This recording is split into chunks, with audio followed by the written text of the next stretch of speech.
इतना कहने के बाद महात्मा जी मौन होकर भोला के चेहरे की तरफ देखने लगे। भोला की आंखों में पश्चाताप के आंसू थे। आज पहली बार उसे महसूस हुआ कि वो अपने दोस्तों, रिश्तेदारों, अपनी पत्नी और गांव वालों को अपनी हर एक बात बताकर कितनी बड़ी गलती कर रहा था और उसकी इसी नादानी की वजह से सब उसे बेवकूफ़ समझते हैं और उसकी पत्नी भी उसकी इज्जत नहीं करती और उसे छोड़कर जा चुकी है। दोस्तों, एक नगर में भोला नाम का एक नौजवान लड़का रहता था और जैसा उसका नाम था वैसा ही उसका स्वभाव था। एकदम सीधा, वह बिल्कुल दिमाग नहीं लगाता था। जैसा भी उसके घर वाले या और लोग उसे बोल देते थे वैसा ही वह कर देता था और जो भी उसे लगता बिना सोचे समझे लोगों के सामने बोल देता था। भोला के घर की आर्थिक स्थिति काफ़ी अच्छी थी और उसके पिता के पास खेती करने के लिए पर्याप्त जमीन थी जिसमें अच्छी फसल हो जाती थी। उसके माता पिता बड़े ही दयालु स्वभाव के व्यक्ति थे, लेकिन लोग उनके इस दयालु स्वभाव का गलत फायदा उठाते थे। गांव के लोग अक्सर अपनी मजबूरी सुनाकर उनसे अनाज और पैसे उधार मांग लेते थे, लेकिन लौटाते समय तरह तरह के बहाने बनाते थे। भोला के माता पिता भी अपने शांत और दयालु स्वभाव की वजह से लोगों पर अपने उधार पैसे या सामान वापस लेने के लिए दबाव नहीं डालते थे। इस तरीके से दोस्त, रिश्तेदार और गांव वालों के बीच उनके बहुत काफ़ी पैसे उधार के रूप में फंस चुके थे। इसके बावजूद भी अगर कोई उनके पास अपनी मजबूरी सुनाकर रोने लगता था तो वह उसे भी धन या पैसे उधार देकर उसकी मदद जरूर करते थे। शायद अपने माता पिता की वजह से ही भोला का स्वभाव भी इतना भोला था। इसी बीच भोला के माता पिता बड़े धूमधाम से भोला की शादी भी कर देते हैं, लेकिन भोला की पत्नी स्वभाव से थोड़ी तेज और नाज रखने वाली थी। इसीलिए वो अपने मन मर्जी खर्चे करती थी और अपनी बातों से घर वालों को दबा कर रखती थी। लेकिन भोला अपनी पत्नी से बहुत प्रेम करता था। वो उसकी हर इच्छा पूरी करता था और उससे अपनी सारी बातें साझा करता था। अब धीरे धीरे कुछ साल बीत गए, लेकिन एक दिन अचानक भोला के पिता की तबीयत खराब हो गई। उन्हें गांव के वैद्य के पास ले जाया गया, लेकिन गांव के वैद्य को उनकी बीमारी का पता नहीं चल पाया। तो फिर उन्हें नगर के बड़े वैद्य के पास ले जाया गया, जहां जाकर उन्हें पता चला कि भोला के पिता के शरीर में कर्क रोग की शुरुआत हो चुकी है। वैद्य ने भोला की मां को बताया कि वैसे तो इस रोग का कोई इलाज नहीं है, क्योंकि इस रोग की अभी शुरुआत हुई है। इसलिए अगर सही उपचार किया जाए तो संभावना है कि रोगी को बचाया जा सकता है, लेकिन इस उपचार में समय और धन दोनों की बड़ी मात्रा में ज़रूरत होगी। भोला और भोला के पिता को वैद्य के पास छोड़कर उसकी मां धन की व्यवस्था करने के लिए गांव वापस आ जाती है और वह उन सभी लोगों के घर जाती है जिन्हें उन्होंने पैसे उधार दिए थे। उनमें से कुछ लोग तो पैसे वापस कर दिए, लेकिन ज़्यादातर लोग कुछ न कुछ बहाने बनाकर बात को टाल दिए। इसलिए भोला की माँ गांव के सेठ से ब्याज पर पैसे लेकर शहर वापस चली जाती है और अपने पति का इलाज शुरू करवा देती है। लेकिन इलाज बहुत काफ़ी महंगा था और लंबा चल रहा था, इसलिए साहूकार से और पैसे उधार लेने की बजाय भोला और उसकी मां ने अपने कुछ खेत बेचने का निश्चय किया और उन्होंने अपने कुछ खेत गांव के सेठ को बेच भी दिया। लेकिन इतना लंबा इलाज करवाने के बावजूद भी भोला के पिता की तबीयत में कोई सुधार नहीं आ रहा था। उनके इलाज के खर्चों की वजह से लगातार भोला की मां के गहने और उनके खेत बिकते चले गए। अब तो उनके पास नाम मात्र के ही खेत रह गए थे। लेकिन दूसरी तरफ भोला के पिता की तबीयत दिनों दिन और खराब होती जा रही थी। एक दिन जब भोला बाजार से कुछ सामान लेकर वैद्य के घर पहुंचा तो उसने देखा कि उसकी मां उसके पिता का सर अपनी गोद में रखकर जोर जोर से रो रही है। भोला के पिता इस दुनिया को छोड़कर जा चुके थे। उसके पिता की मौत के बाद उसकी मां भी बहुत उदास और दुखी रहने लगी थी। साथ ही उनके परिवार में गरीबी का पहाड़ टूट पड़ा था, क्योंकि जो थोड़े बहुत खेत बचे थे उन्हें भोला सही तरीके से संभाल नहीं पा रहा था। अब तक घर और खेत की सारी जिम्मेदारी उसके पिता ही संभालते थे, इसलिए भोला किसी भी काम को ठीक से नहीं कर पा रहा था। भोला की पत्नी, जिसे मन मर्जी खर्चा करने की आदत थी, अब उसकी फिजूल खर्चे भी बंद हो चुके थे। इसलिए अब वह अपनी सास और भोला से खुश नहीं थी। घर में रोज छोटी छोटी बातों पर झगड़ा कर लेती थी, लेकिन भोला और उसकी माँ चुपचाप उसकी बातें सुन लेते थे। भोला अपने साधारण स्वभाव की वजह से अपनी सारी कमजोरियों, पिछली गलतियों और सारी बेवकूफ़ियों के बारे में अपनी पत्नी को बता देता था। बाद में पत्नी उसकी इन्हीं बेवकूफ़ियों के बारे में बोल बोलकर उसे ताने मारती थी और कई बार तो अपने मायके वालों के सामने उसे जलील भी कर देती थी। भोला को लगता था कि अगर वह अपने दोस्तों और रिश्तेदारों से अपनी मजबूरी और दुख के बारे में बात करेगा तो लोगों से उसे सहानुभूति और मदद मिलेगी। लेकिन लोग उसकी मजबूरी को सुनकर उसके सामने तो उसे बेचारा कहते थे, लेकिन बाद में उसका मजाक उड़ाते थे कि कैसा बेवकूफ़ इंसान है, इसका बाप भी बेवकूफ़ था और यह भी बेवकूफ़ है, हम इसकी मदद कैसे करें, ये लल्लू इंसान हमारे पैसे वापस कैसे करेगा। इसी तरह से लोग उसकी पीठ पीछे उसके बारे में तरह तरह की बातें करते थे और उसका मजाक बनाते थे। लोग भोला और उसकी माँ के सामने अच्छी अच्छी सलाह तो देते थे, लेकिन कोई भी असलियत में उसकी मदद करने के लिए सामने नहीं आता था। ऐसे ही एक दिन अचानक रात में भोला की माँ के पेट में दर्द हुआ और वह भी इस दुनिया से चली गई। इस घटना के बाद भोला बहुत ही उदास और परेशान रहने लगा। काम तो वह पहले से ही ठीक से नहीं कर पाता था, लेकिन अपनी माँ के जाने के बाद अब वह घर में ही उदास और दुखी होकर पड़ा रहता था। इस बात पर उसकी पत्नी उसे दिन भर ताने मारती और पड़ोसियों से उसकी बुराई करती। वह कहती जैसे इसके माँ बाप निकम्मे और डरपोक थे, वैसा ही यह भी है। जब भोला को पड़ोसियों के मुंह से अपनी पत्नी के द्वारा दी गई उसकी बुराइयों के बारे में पता चलता तो उसे बहुत गुस्सा आता और गुस्से में वह भी अपनी पत्नी की पड़ोसियों से बुराई करता था। उसकी इस आदत की वजह से पड़ोसी अपने सामने भोला और उसकी पत्नी का मजाक बनाते थे और उन दोनों की एक दूसरे से चुगली करते थे, जिस वजह से भोला और उसकी पत्नी के बीच झगड़े होने शुरू हो गए। और एक दिन झगड़े के दौरान उसकी पत्नी घर छोड़कर अपने मायके चली गई और यह धमकी देकर गई कि अब वो कभी वापस नहीं आएगी। पत्नी के जाने के बाद भोला और भी अकेला पड़ गया और वह पूरे दिन दुखी होकर अपने भाग्य को कोसता रहा। कई बार तो उसे विचार आया कि अब आत्महत्या ही कर लेता हूं, लेकिन फिर कुछ सोच विचार कर रुक जाता था। कुछ समय पहले तक जो लोग भोला को अपना दोस्त, अपना पड़ोसी बताकर मीठी मीठी बातें करते थे और उसके पिता से सहायता मांगते थे, आज वही लोग उसका मजाक उड़ाते थे और उसे पागल कहते थे। अंदर से दुखी और पूरी तरह से टूट चुका था। अंदर से दुखी और पूरी तरह से टूट चुका भोला बस किसी तरह से अपना जीवन काट रहा था। लेकिन एक दिन भोला के गांव में एक बहुत ही प्रसिद्ध महात्मा आते हैं और जब भोला को उन महात्मा के बारे में पता चलता है तो वह सीधे उनके पास जाता है और उनके चरणों में गिरकर रोने लगता है। महात्मा भोला को उठाते हैं और उससे इस दुख का कारण पूछते हैं तो वह अपने परिवार की सारी कहानी महात्मा जी को बता देता है। भोला की पूरी बात को ध्यान से सुनने के बाद महात्मा उसे कहते हैं कि तुम्हारे परिवार की इस हालत का कारण कोई और नहीं बल्कि तुम्हारा और तुम्हारे माता पिता का हद से ज़्यादा सीधा होना और उन पारिवारिक बातों को दूसरों से बता देना है जिन बातों को कभी किसी से साझा नहीं करनी चाहिए। तुम्हारे सीधे स्वभाव का इलाज तो लोगों के द्वारा दिए गए धोखा, ताना और तुम्हारी इस हालत ने ही कर दिया है। लेकिन आज मैं तुम्हें उन 7 बातों के बारे में बताऊंगा जिनके बारे में तुम्हें किसी से भी बात नहीं करनी चाहिए। भोला पूरा ध्यान लगाकर महात्मा की बातें सुन रहा था। महात्मा ने कहना शुरू किया कि पहली बात जो तुम्हें किसी से नहीं बतानी है वह है तुम्हारा दुख और मजबूरी। ज़्यादातर लोगों के जीवन में छोटा सा दुख और मजबूरी आई नहीं कि वो इसका ढिढोरा पीटना शुरू कर देते हैं। लेकिन क्या दूसरों को अपना दुख और मजबूरी बताने से हमें उस दुख से छुटकारा मिल जाता है? नहीं, बिल्कुल नहीं, बल्कि ऐसा करने से हम लोगों की नज़रों में एक कमज़ोर और मजबूर व्यक्ति साबित हो जाते हैं। ज़्यादातर लोग मदद तो करते नहीं, लेकिन हमारे पीठ पीछे हमारी इस मजबूरी का मजाक जरूर उड़ाते हैं। जरा सोचो दूसरों से अपनी मजबूरी बताने का क्या कारण हो सकता है।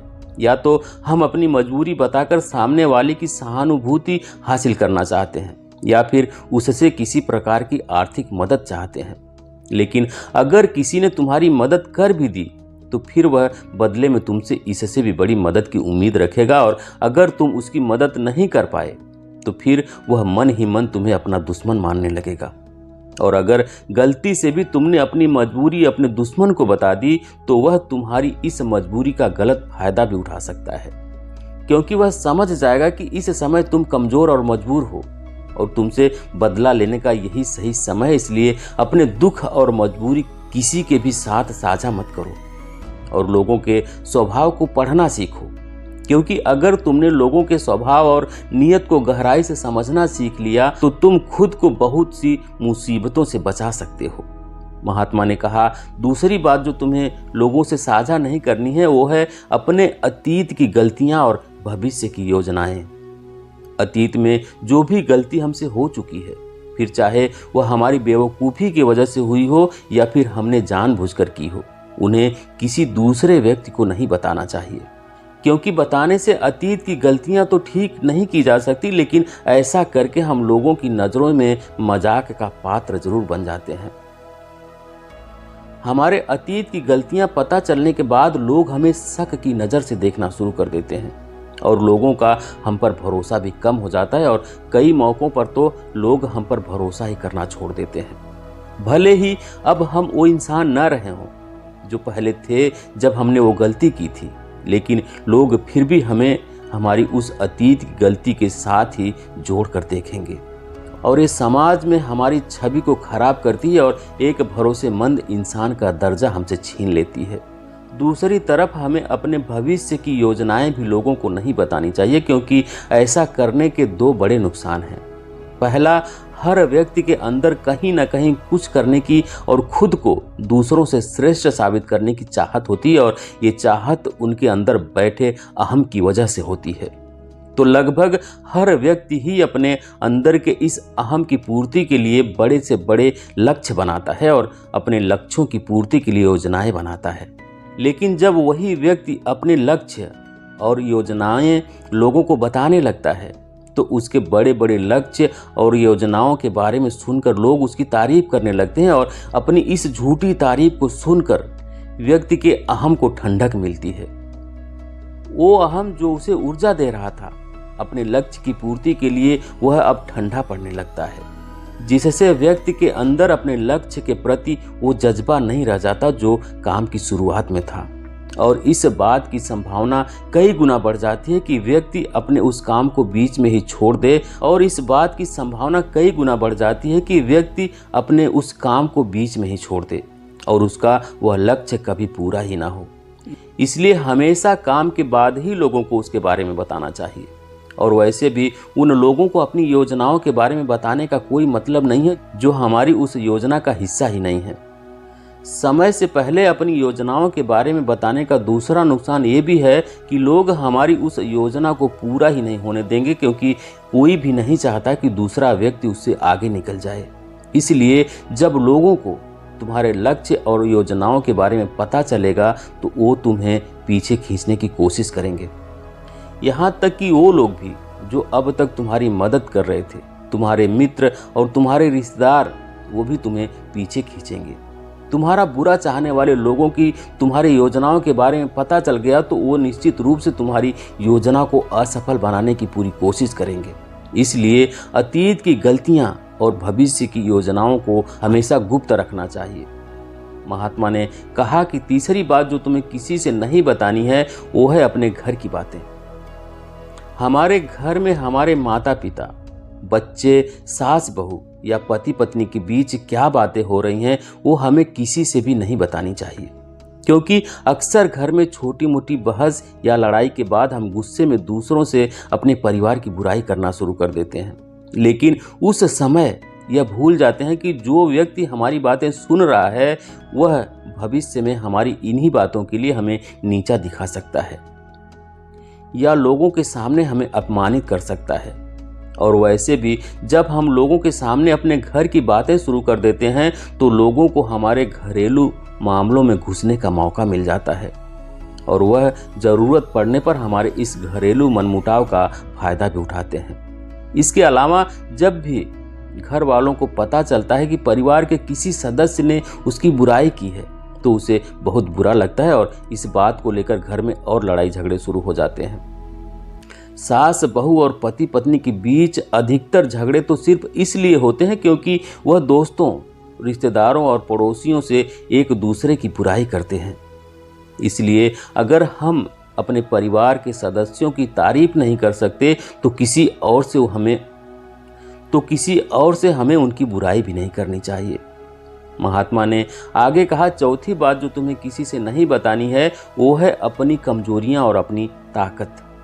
पहली बात तो ज़्यादातर लोगों को अपनी कमजोरी और ताकत का पता ही नहीं होता, और तुम्हें अपनी कमजोरी और ताकत के बारे में पता है तो तुम सच में बहुत ही बुद्धिमान व्यक्ति हो।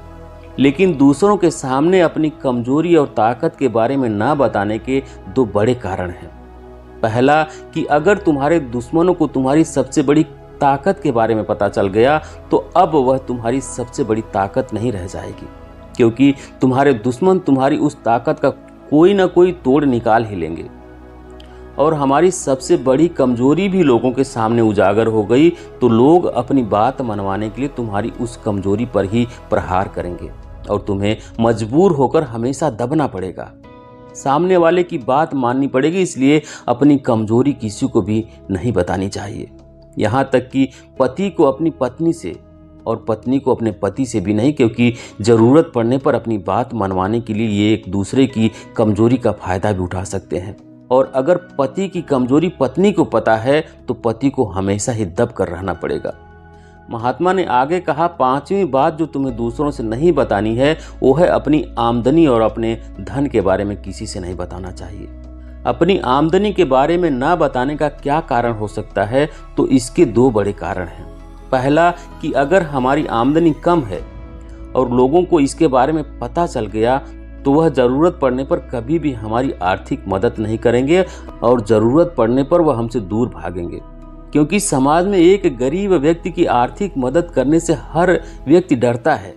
उन्हें इस बात का डर होता है कि इसकी आमदनी तो इतनी कम है कि यह पैसे वापस कैसे करेगा। और साथ ही हमारी आमदनी के बारे में जानकर लोग हमारी हैसियत का अनुमान भी लगा लेते हैं और फिर हमें उसी के अनुसार इज्जत भी देते हैं। और अगर यदि आमदनी बहुत कम है तो हमारा मजाक उड़ाते हैं। लेकिन दूसरी तरफ अगर आपकी आमदनी ज़्यादा है और लोगों को इसके बारे में पता है तो वह छोटी सी भी ज़रूरत पड़ने पर आपके पास ही आर्थिक मदद मांगने आएंगे। और अगर किसी कारणवश आप उनकी मदद नहीं करेंगे तो वो सोचेंगे कि ये व्यक्ति हमारी मदद कर सकता था लेकिन इसने जानबूझकर हमारी मदद नहीं किया। तो इस तरीके से आपके ज़्यादा आमदनी आपके दोस्तों और रिश्तेदारों के साथ आपके आपसी मनमुटाव और झगड़े का कारण बनेगी। इसलिए अगर आमदनी कम है तो लोग मजाक उड़ाएंगे और अगर आमदनी ज़्यादा है तो हर व्यक्ति तुमसे मदद मांगता रहेगा। इसलिए अपने धन के बारे में बात ना करने में ही समझदारी है। और शास्त्रों में तो यहाँ तक कहा गया है कि पति को अपनी कमाई के बारे में कभी भी पूरी तरह से अपनी पत्नी को भी नहीं बताना चाहिए, क्योंकि अगर पत्नी को पति की कमाई के विषय में पता चल गया तो वह उसकी कमाई को अपने हिसाब से चलाने की कोशिश करेगी, उसके धन पर ज़रूरत से ज़्यादा अपना अधिकार जताएगी और पति के खर्चों पर रोक लगाने का प्रयास करेगी। महात्मा ने आगे कहा कि छठी बात जो तुम्हें लोगों से नहीं बतानी है वो है अपने अपमान के बारे में। अगर तुम्हें किसी कारण से कहीं पर भी अपमानित होना पड़ा है तो इसके बारे में कभी भी किसी से चर्चा मत करो। अपनी पत्नी को भी मत बताओ, क्योंकि तुम्हारी पत्नी बेशक उस वक्त तुम्हारे पक्ष में बात करेगी लेकिन बाद में बात बात पर उस अपमान का ताना देती रहेगी। और अगर दूसरे लोगों को भी तुम्हारे उस अतीत में हुए अपमान के बारे में पता है तो कभी भी चार लोगों के सामने तुम्हारे उस अपमान के बारे में बात करके तुम्हें जलील कर सकते हैं। महात्मा ने आगे कहा, सातवीं और अंतिम बात जो तुम्हें दूसरों से नहीं बतानी है वो है अपने मित्र और अपने शत्रुओं के बारे में। हालांकि ज़्यादातर लोगों को इससे कोई मतलब नहीं होता कि हमारे मित्र और शत्रु कौन हैं, लेकिन इस जानकारी का गलत फायदा वो लोग उठा सकते हैं जो हमारा बुरा चाहते हैं। अगर हमारे शत्रुओं को यह पता चल गया कि हमारे मित्र कौन हैं जो ज़रूरत पड़ने पर हमारा साथ दे सकते हैं, तो वो हमारे मित्रों के साथ अपने संबंध गहरे करके उन्हें हमसे दूर या हमारे खिलाफ कर सकते हैं। और अगर हमारे मित्रों को यह पता है कि हमारा सबसे बड़ा शत्रु कौन है, तो आने वाले समय में किसी कारणवश हमारा वो मित्र शत्रु बन जाता है, तो वो हमारे उस पुराने मित्र के साथ मिलकर हमारा बड़ा नुकसान कर सकता है। इसलिए अपने मित्र और शत्रु के बारे में हर जगह सबके सामने बखान नहीं करना चाहिए। इतना कहने के बाद महात्मा जी मौन होकर भोला के चेहरे की तरफ देखने लगे। भोला की आंखों में पश्चाताप के आंसू थे। आज पहली बार उसे महसूस हुआ कि वो अपने दोस्तों, रिश्तेदारों, अपनी पत्नी और गांव वालों को अपनी हर एक बात बताकर कितनी बड़ी गलती कर रहा था। और उसकी इसी नादानी की वजह से सब उसे बेवकूफ़ समझते थे और उसकी पत्नी भी उसकी इज्जत नहीं करती थी, उसे छोड़कर जा चुकी है।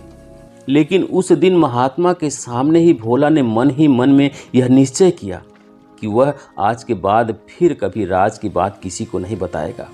वह अपना शोषण नहीं होने देगा और एक जिम्मेदार और गंभीर व्यक्ति बनने का पूरा प्रयास करेगा। तो दोस्तों, ये थी आज की कहानी। आपको कैसी लगी कमेंट करके ज़रूर बताएं। वीडियो को लाइक करें, शेयर करें और चैनल पर अभी नए हैं, चैनल को सब्सक्राइब नहीं किए हैं तो प्लीज़ चैनल को सब्सक्राइब करें, बेल आइकन भी प्रेस कर लें ताकि आने वाली सभी वीडियो का नोटिफिकेशन सबसे पहले आपको मिले। वीडियो देखने के लिए बहुत बहुत धन्यवाद।